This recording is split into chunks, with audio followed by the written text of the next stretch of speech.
कुछ समय पहले एफबीआई ने एक लिस्ट जारी की। ये लिस्ट शार्प हैकरों की थी, जिसमें एक हैकर का नाम था हैप्पी हैकर।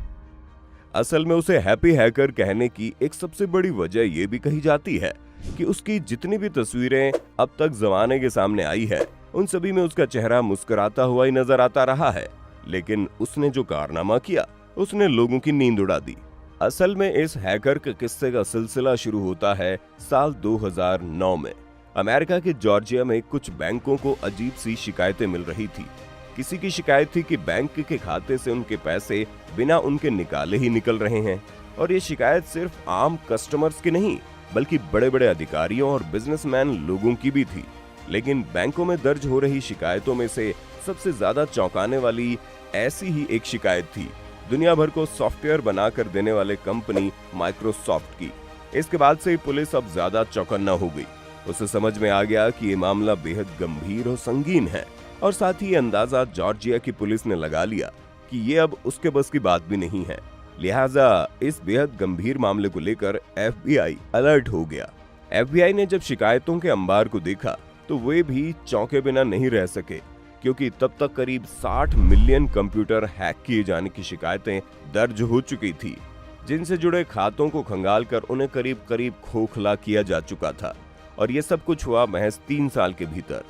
हैकिंग के इस मामले में जब एफबीआई जांच के मैदान में कूदी तो वो ये बात अच्छी तरह से समझ चुकी थी कि इतने सारे कंप्यूटर को जिसने भी खंगाला है, उसकी तमाम जानकारी, डेटा और खाता सभी पर एक तरह से उस शख्स का अख्तियार हो गया होगा जो न जाने कहां था। लेकिन उसकी वजह से पुलिस अंधेरे में जरूर भटकने को मजबूर हो गई थी।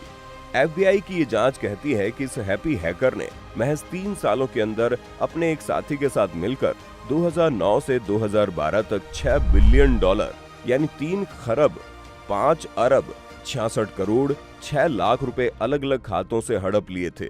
ये इतनी बड़ी रकम है कि इसे शायद गिनने में आम लोगों को शायद इतना ही वक्त लग जाए जितने समय में इसे चुराया गया। शायद ये इस रकम का ही कमाल था कि इसने एफबीआई के साथ साथ इंटरनेशनल पुलिस को भी बुरी तरह से बेचैन कर दिया था।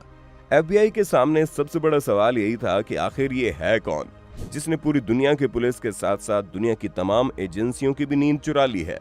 ये एक ऐसा छलावा था जिसकी परछाई तक की जांच एजेंसियों को पता नहीं चल पा रही थी। लगातार कई दिन और कई रातों तक दुनिया भर के तमाम हैकरों की कुंडली खंगालते खंगालते एफबीआई के एजेंट परेशान हो गए थे कि तभी उन्हें एक सूचना मिली। खबर थी अल्जीरिया में एक हैकर है हमजा बैंडेलाज। अब एफबीआई के तमाम एजेंट जो इस प्रोजेक्ट पर लगे हुए थे, सबके सब इस नाम के पीछे पड़ गए। कुछ ही समय में कोई जानकारी निकालने वाली एफबीआई ने देखते ही देखते हमजा बैंडेलाज का भी सारा अतीत निकाल लिया। हमजा 20 साल का एक सॉफ्टवेयर इंजीनियर था। ये भी पता चला कि उसके खिलाफ हैकिंग करके लोगों के खातों को खाली करने का भी शक है। इसी शक के आधार पर अमेरिकी एजेंसी अब इसके जुड़े कारनामों की एक नई लिस्ट तैयार करने में जुट गई। साथ ही हमजा के पीछे भी एफबीआई का एक एजेंट लग गया। महीनों भटकने के बाद एक एफबीआई एजेंट किसी तरह हमजा तक पहुंचने में कामयाब हुआ और उसने खुद को भी एक हैकर साबित करके हमजा का भरोसा जीता और मिलकर हैकिंग करके खास तौर पर क्रिमिनल लोगों के खातों में सेंध लगाने की प्लानिंग करनी शुरू कर दी। उस दौर में एक नया सॉफ्टवेयर चलन में आ चुका था, नाम था स्पाई आई। असल में डार्क वेब पर मौजूद इस सॉफ्टवेयर को खुद हमजा और उसके साथी ने तैयार किया था, और इसी सॉफ्टवेयर के जरिए इन लोगों ने दुनिया भर में वर्चुअल डाका डाला। हमजा का भेद खुल जाने के बाद एफबीआई के एजेंट ने अब एक नया प्लान तैयार किया ताकि हमजा को गिरफ्तार किया जा सके। इसलिए वो हमजा से उसका तैयार किया गया सॉफ्टवेयर स्पाई आई खरीदने की बात करता है, और इसके लिए बाकायदा हमजा को तैयार भी कर लेता है। लेकिन सॉफ्टवेयर की डिलीवरी और सप्लाई होने से पहले ही हमजा एफबीआई के हाथों से फिसल जाता है। बेशक एफबीआई का ये ऑपरेशन आधा ही कामयाब होता है, लेकिन एफबीआई के हाथों लगी एक सबसे बड़ी कामयाबी ये थी कि जिस नाम का वो अभी तक पीछा कर रहे थे, अब उन्हें उसका चेहरा मिल चुका था। यानी हमजा की पहचान अब एफबीआई को पूरी तरह से मिल जाती है, ताकि उसके चेहरे को वो पूरी दुनिया में फैलाकर दुनिया भर की पुलिस को अलर्ट कर पाए। इसके बाद एफबीआई हमजा की सारी डिटेल्स निकालने लगती है। खुलासा होता है कि हमजा अल्जीरिया के एक छोटे से शहर टिजिओजू का रहने वाला है। 1988 में पैदा हुआ हमजा बचपन से पढ़ने लिखने में बड़ा तेज था और मैथ्स उसका सबसे पसंदीदा विषय था। लिहाजा वो पढ़ने के लिए यूनिवर्सिटी गया तो वहां उसने कंप्यूटर में पढ़ाई आगे बढ़ाई। उसने पढ़ाई लिखाई के दौरान ही कंप्यूटर को तो जैसे अपना सबसे पसंदीदा खिलौना बना लिया था और कंप्यूटर से जुड़ी ऐसी कोई चीज नहीं थी जिसे वो नहीं जानता था। और देखते ही देखते वो हैकर बन गया।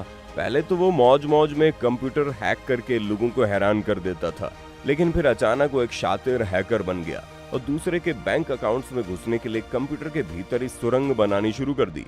पासवर्ड तो ऐसे तोड़ता था मानो गिनती का खेल खेल रहा हो। जिस समय हमजा हैकिंग की दुनिया की तरफ तेजी से कदम बढ़ा रहा था, अल्जीरिया से हजारों किलोमीटर दूर रूस में एक और शख्स था जिसे हैकिंग करना बड़ा पसंद था, जिसका नाम था अलेक्जेंडर पेनिन। इसकी उम्र भी ज्यादा नहीं थी, वो 25 साल का था, यानी दोनों ही करीब करीब हम उम्र ही थे। एफबीआई की तफ्तीश यही कहती है जिस सॉफ्टवेयर स्पाई आई के जरिए हमजा ने दुनिया भर के कंप्यूटर्स को खोखला कर दिया, वो असल में पेनिन ने ही तैयार किया था। लेकिन जिस वक्त वो इस सॉफ्टवेयर को लगातार अपडेट कर रहा था, तभी पेनिन को हमजा के बारे में पता चला। दोनों के शौक एक जैसे थे, दोनों की फितरत भी एक जैसी थी, लिहाजा दोनों के बीच जल्दी ही यारी भी हो गई। जब दो दीवाने मिल जाएं तो फिर दुनिया का कहां डर। लिहाजा दोनों ने मिलकर उस सॉफ्टवेयर को बनाया अपना हथियार और निकल पड़े दुनिया को खोखला करने। ये लोग वायरस के जरिए लोगों के कंप्यूटर में एंट्री करते और पूरा कंप्यूटर ही हड़प लेते। लेकिन 2009 में शुरू हुए इस सिलसिले को 4 साल बाद यानी 2013 में अचानक इनकी रफ्तार को ब्रेक लगता है। 8 जनवरी 2013 को हमजा अपनी नई बीवी के साथ छुट्टियां मनाने के लिए मलेशिया गया था। प्रोग्राम यह था कि मलेशिया से उसे कायरो जाना था। रास्ते में थाईलैंड पड़ा। शातिर और शार्प हैकर हमजा इतना होशियार और चौकन्ना रहता था कि अपना फोन कभी भी एक दिन से ज्यादा इस्तेमाल नहीं करता था, जिसकी वजह से उसको ट्रेस कर पाना किसी एजेंसी के लिए मुश्किल हो पाता। एजेंसियों की नजरों में धूल झोंकने के लिए वो अक्सर सैटेलाइट फोन से बात करता था। मलेशिया से छुट्टी मनाने के बाद उसे कायरो के रास्ते से जब थाईलैंड में अपनी फ्लाइट चेंज करनी थी, तभी एयरपोर्ट पर तैनात इंटरपोल के अधिकारी ने उसे पहचान लिया। इसी वजह से पुलिस ऑफिसर ने उसे और उसकी बीवी को एयरपोर्ट पर ही रोक लिया, जहां मुस्कुराकर हमजा सब कुछ बता देता है और पुलिस उसकी बीवी को छोड़ देती है और वो 8 जनवरी 2013 को गिरफ्तार हो जाता है।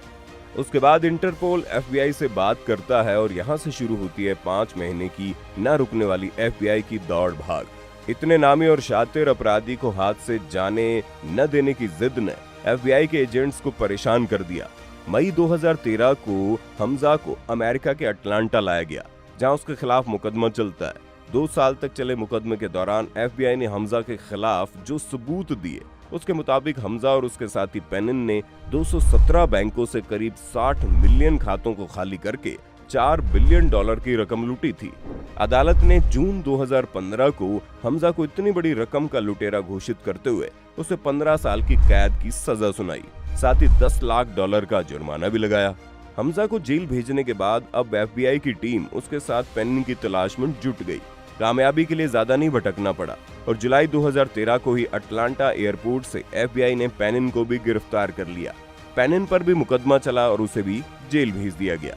इसी बीच सोशल मीडिया पर एक अफवाह तेजी से वायरल हुई, जिसके मुताबिक हमजा को फांसी दिए जाने की बात हवा में फैली। साथ ही हमजा को रॉबिन हुड का खिताब दिया जाने लगा। मुहिम के साथ साथ बहस छिड़ गई कि ये तो गरीबों का मददगार है और अमीरों को लूटकर गरीबों को पैसा देता रहा। खबर तो यहाँ तक फैली कि हमजा ने फिलिस्तीनियों की मदद की। इसकी जांच फिर शुरू हुई तो ऐसा कोई सबूत और सुराग किसी को नहीं मिला कि आखिर इतनी रकम लूटने वाले ने सारे पैसों का किया क्या। इसी बीच ये जानकारी सामने आई कि थाईलैंड एयरपोर्ट पर खुद हमजा ने खुलासा किया था कि उसे 2 ही शौक है और अपने इन्हीं शौक को पूरा करने के लिए जरूरत के मुताबिक बैंकों से पैसा निकालता है और उन्हें खर्च करता है। उसका पहला शौक दुनिया के महंगे से महंगे हवाई जहाज के फर्स्ट क्लास में सफर करना और दूसरा सबसे महंगी जगहों पर रहना। एक आलीशान लाइफस्टाइल का अपना सपना पूरा कर रहा है। हालांकि उसने कहीं और किसी से भी ये नहीं कहा कि उसने लूटी रकम को कहीं किसी भी मुस्लिम संगठन या फिलिस्तीन के लोगों को दी हो। बहरहाल कुल मिलाकर एफबीआई की रिपोर्ट भी यही खुलासा करती थी कि हमजा कोई और नहीं, एक मामूली चोर था जिसने बड़े ही गैर मामूली तरीके से अमेरिका के 217 बैंकों की तिजोरी खाली करके अपने शौक पूरे किए थे। तो देखा आपने किस तरह से एक मामूली से हैकर ने बस अपने ख्वाहिशों को पूरा करने के लिए 217 बैंकों को चूना लगा दिया। आपको ये कहानी कैसी लगी हमें कमेंट में बताइएगा। वीडियो पसंद आई तो इसे लाइक और शेयर करना और चैनल को सब्सक्राइब करना ना भूलें।